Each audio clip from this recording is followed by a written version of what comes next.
கடந்த ஆண்டின் முதல் காலாண்டுடன் ஜனவரி முதல் மார்ச் வரை ஒப்பிடுகையில், இவ்வாண்டின் முதல் காலாண்டில் மலேசியாவில் குழந்தை பிறப்பு விகிதம் 11.5 விழுக்காடு சரிவு கண்டுள்ளதாக தெரிவிக்கப்பட்டுள்ளது.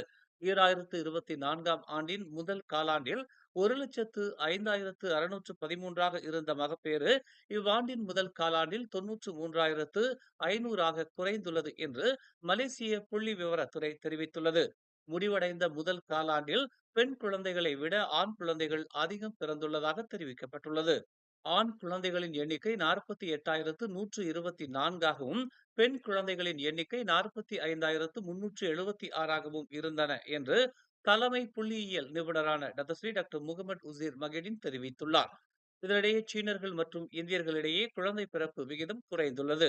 கடந்த ஆண்டின் முதல் காலாண்டில் சீன சமூகம் இடையிலான குழந்தை பிறப்பு விகிதம் 9.6 விழுக்காட்டிலிருந்து 8.6 விழுக்காடாக குறைந்துள்ளது. அதேவேளையில் இந்தியர்களின் பிறப்பு விகிதம் 4.2 விழுக்காட்டிலிருந்து 3.8 விழுக்காட்டுக்கு குறைந்துள்ளது என்று அவர் கூறினார். மலாய்க்காரர்களின் பிறப்பு விகிதம் 67.5 விழுக்காட்டிலிருந்து 68.8 விழுக்காட்டுக்கு உயர்வு கண்டுள்ளது என்றும் அவர் தெரிவித்தார். நாட்டின் மொத்த மக்கள் தொகை இந்த காலாண்டில் 3,42,00,000 உள்ளது.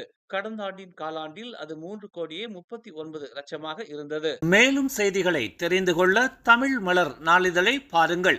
உடனுக்குடன் செய்திகளை தெரிந்து கொள்ள தமிழ் மலர் இணையதளம், தமிழ் மலர் செயலி மற்றும் மலர் டிவி யூடியூப் சேனலை வலம் வாருங்கள். எங்களோடு இணைந்திருக்க மலர் டிவியை பதிவு செய்து கொள்ளுங்கள். உறவுகள் மகிழ்ந்திட விருப்பம் மற்றும் பகிர்வு சேவையை சொடுக்கிடுங்கள்.